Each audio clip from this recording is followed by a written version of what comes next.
Merci, HCR. Et je remercie le président de la République, le colonel Doumbouya, d'avoir accéléré la situation du 28 septembre là. C'est important parce que c'était un tampon qui a touché certaines personnes auxquelles ils ne méritent même pas. Voilà, merci très bien. Si on se trouve ici, c'est pour dire la vérité, ce n'est pas pour des démagogies ou mentir pour se faire aimer. Tout ce que moi je connais concernant la situation du 28 septembre, d'abord, le jour J, c'est-à-dire le 28 septembre, très tôt le matin, moi j'avais déjà une mission du président de la République, c'est-à-dire le président d'Addis, pour aller traquer certains bandits, disons des militaires qui se sont encaparés de certaines pick-up au niveau de la présidence. Ils ont fui avec certains pick-up, donc il fallait aller les arrêter. Donc, très tôt le matin, moi j'ai quitté la présidence pour aller derrière eux avec certains de mes hommes. Presque à 6h et quelques, j'étais déjà entre Mania et Koya.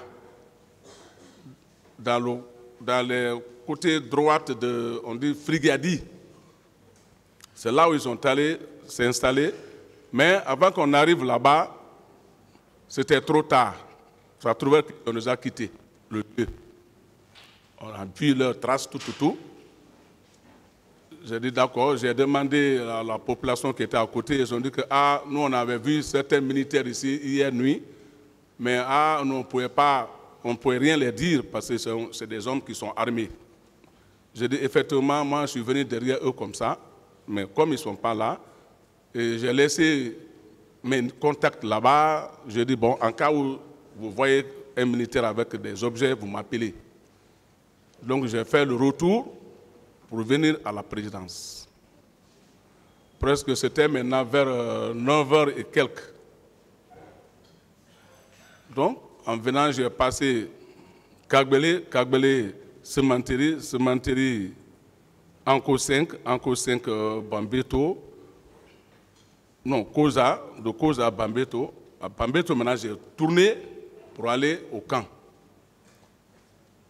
Au niveau de Bambeto, comment les gens ont commencé à crier maintenant que il y a des militaires qui ont tiré sur nos populations au niveau du stade.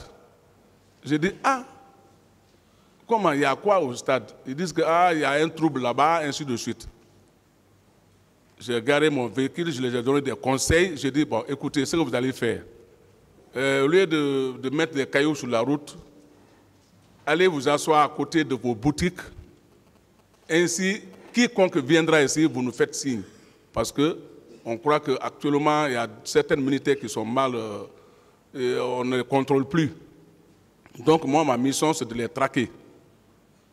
Après, j'ai continué au camp, je suis parti. J'ai trouvé le président, il était dans son bureau. Je lui ai expliqué ma mission. Il dit d'accord, merci, très bien, mais il avait un peu de sommeil. Quand je lui ai parlé, j'ai continué chez moi, au bureau. Bon, en partant au bureau, ça murmurait, les militaires maintenant, il y a certains qui parlaient que nous on a eu des renseignements, que certains de nos collègues sont partis au niveau du stade, et donc ils ont fait le trouble là-bas au stade. J'ai dit, mais qui les a donné la mission pour partir au stade? Parce que moi, on n'a pas un programme pour le stade. Alors, ça parlait, d'autres parlaient le nom de Toumba, d'autres parlaient le nom de Marcel, ainsi d'autres parlaient que les Tébros sont allés là-bas, bon, il y a des policiers, il y a l'équipe de Tébros qui sont en maillot noir, c'est-à-dire Lacoste avec des bérets verts, tout ça, puisque eux, d'habitude, d'ailleurs, c'est eux qui sont chargés de faire des interventions, ainsi de suite. Donc, moi, je suis parti au bureau, j'ai appelé mes chefs de groupe, j'ai dit, faites, on va faire un contrôle d'abord en place, si nos hommes sont en place. Puisque moi, mon bâtiment, mon bâtiment fait face, ça y est, à côté du bâtiment de commandant Toumba. Donc, j'ai contrôlé mes hommes qui étaient au piquet, c'est-à-dire le groupement des militaires qu'on laisse en place. Donc, eux, ils étaient en place. J'ai dit, d'accord, Dieu merci. J'ai dit, maintenant, ceux qui ne sont pas là, vous allez faire des enquêtes autour de ça. Tous ceux qui viendront, on va les contrôler. Moi, je suis parti me reposer. Jusqu'à 20 h comme ça, parce que nous, on n'a pas de tout dormi. À 20 h maintenant, je me suis réveillé. J'ai allumé la télévision. J'ai vu même le flumage du stade, tout, la pagaille, ainsi de suite, la panique. J'ai retourné, je suis venu maintenant pour voir, j'ai vu le président. Ça trouvait que le président était dans son bureau. Je lui ai demandé qui a donné la mission à des militaires pour aller au stade. Le président a dit, mais je n'en sais rien. J'ai dit, ah, mais ceux-là ont quitté. Où ils ont quitté alors pour aller faire la panique au stade? Parce que vraiment, ils ont fait sérieusement de gaffe parce que la télévision, ça parle. Alors qu'on était beaucoup aimés. Mais aujourd'hui, ce que j'attends à la télévision comme ça, on est déjà sali comme ça, ce n'est pas normal. Donc moi, le travail que moi j'ai fait dans ce pouvoir-là, donc c'est devenu dans l'eau comme ça, les gens ont allé gâter notre travail. Cela veut dire que le pouvoir est gâté comme ça. C'est moi-même qui le disais ça maintenant. J'ai dit d'accord, moi je vais mettre mes enquêtes. Quiconque j'apprendra qu'ils ont été au stade, je vais les mettre tous aux arrêts, sans commandement. Je suis parti au bureau. Comme ça murmurait, j'ai dit d'accord. J'ai demandé à mes groupes, j'ai dit on va préparer un groupe de combat. Tous nos collègues qui sont partis là-bas, on les arrête. Si on ne les arrête pas à l'heure là, demain nous serons tous salis. Donc il faut qu'on mette main sur les gens qui sont partis au stade et que nous soyons les premiers à les faire déclarer. Ça va nous donner la force. Mais le temps aussi, la façon que nous on vivait dans ce régiment, franchement, ceux qui ont les parents dans l'armée, vous pouvez les demander comment on vivait là-bas, ce n'était pas ça. Il y avait certains de nos collègues, je n'étais pas sous les ordres. Donc chacun se méfiait l'un à l'autre. Puisque chacun était armé. Bon. Alors, quelques jours après, je suis venu, comme ça murmurait beaucoup, j'ai dit, bon, moi je ne peux pas rester assis comme ça en tant que, bien que je suis le ministre chargé de la sécurité présidentielle, mais je ne commande plus tout le monde, je ne commande pas tout le monde là-bas, parce qu'il y a certaines, ils ne respectent pas mon commandement. Peut-être quand le président les parle, ils vont l'écouter. Mais moi, quand je les parle, peut-être sauf un peu qu'on fait la violence. Donc, nous, pour que les gens disent que voilà, le ministre de la Sécurité présidentielle, ce n'est pas ça. Chacun était sur ses gardes. Mais comme ils ont parlé trop de mon élève Toumba, j'ai dit d'accord. Lui, d'abord, je vais commencer par lui, je vais chercher à l'arrêter. Ainsi, tous ses camarades qui l'ont suivi jusqu'au stade, on va les arrêter tous. Donc, je suis venu voir le président pour une troisième fois. C'est ce sens-là que Toumba était venu. On était tous dans la chambre du président. Il y avait des témoins. Il y a un qui est mort, paix à son âme, le colonel Korka. Et il y a Mandiou, qui je crois qu'il est l'attaché au Maroc là-bas, qui était il était à la transmission. Je les ai pris comme témoins. J'ai dit, vous êtes là, vous êtes témoins. J'ai dit, actuellement, ce que j'ai appris, moi, je ne peux pas me coucher, je ne peux pas dormir. Les gens qui ont fait le trouble là au stade, forcément, il faut qu'on les arrête. J'ai dit, donc, vous serez témoins. J'ai expliqué maintenant au président. J'ai dit, ça commence d'abord par votre aide de camp, je dois mettre main sur lui. Ainsi, les autres là, on va les poursuivre après. Bon, mais quelques minutes, quand en ce moment, je parlais avec le président plus les deux témoins. J'étais avec moi aussi un de mes hommes, de chef de groupe, actuellement il est colonel Guilavogui, il était avec moi, parce que moi, tout ce que je dois faire, je dois avoir un témoin à côté.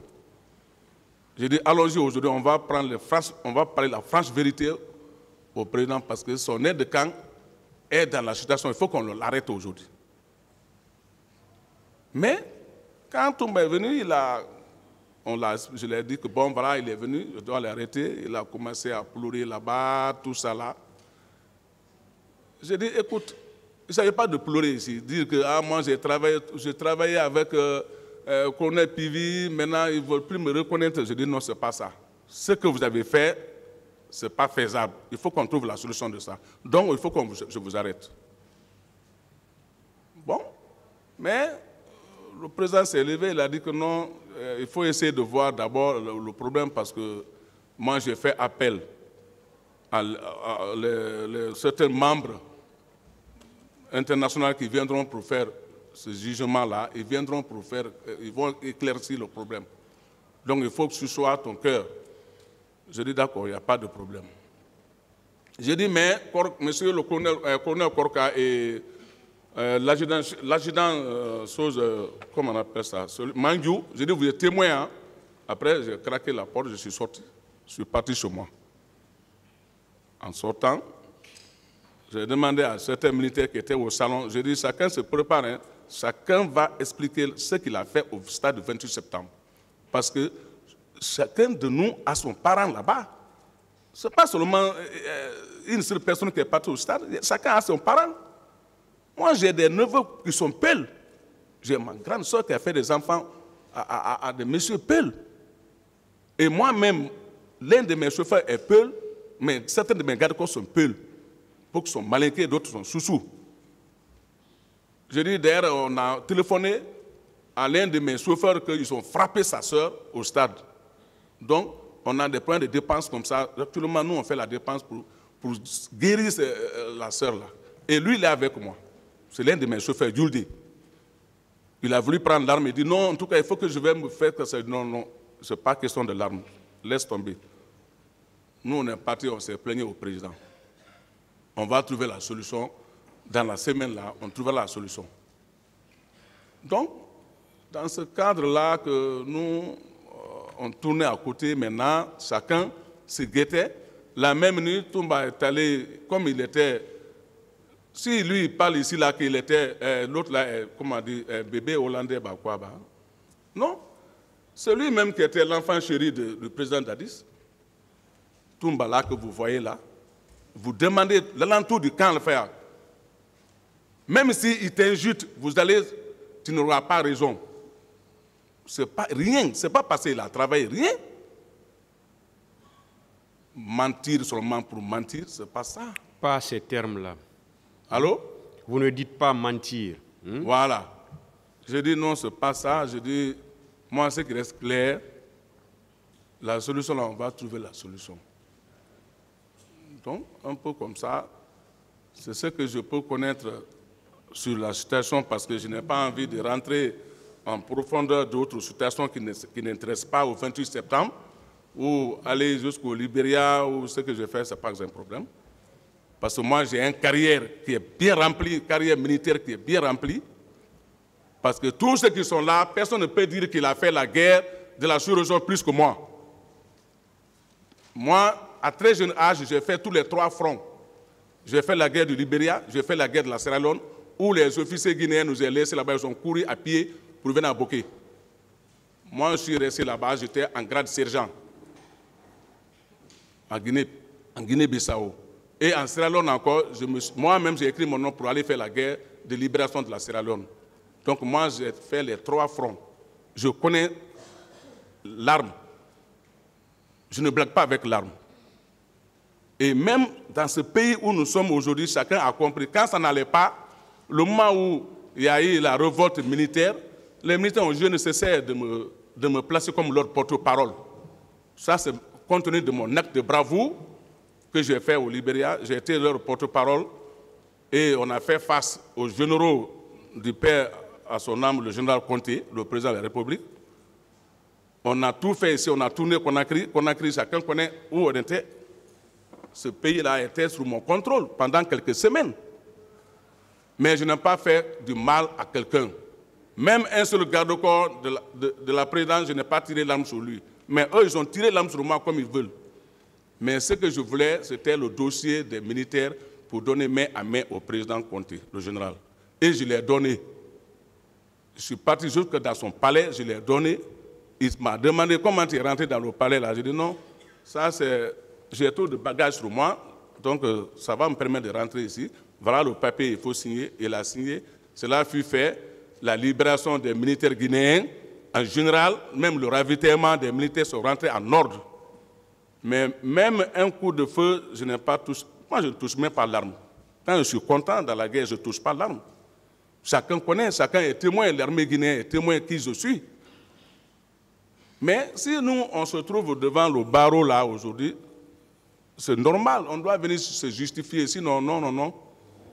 Nous, on a trop rendu la paix dans ce pays-là. Il y a plus de combien de milliers de boutiques qui sont à Conakry que j'ai protégées. Vous pouvez mettre les enquêtes derrière ceci-là. On s'est sacrifié la nuit de 18h jusqu'à 6h du matin. J'étais sur pied à Conakry pour maintenir et effacer le vol à crime. Donc, moi, je ne peux pas aller loin. Ce que je peux vous dire, c'était ça autour du stade du 28 septembre. Moi, je n'ai pas été au stade. La nuit, la journée, je n'ai pas été au stade. Donc, je crois que ce que je connais, je peux dire, c'est ça.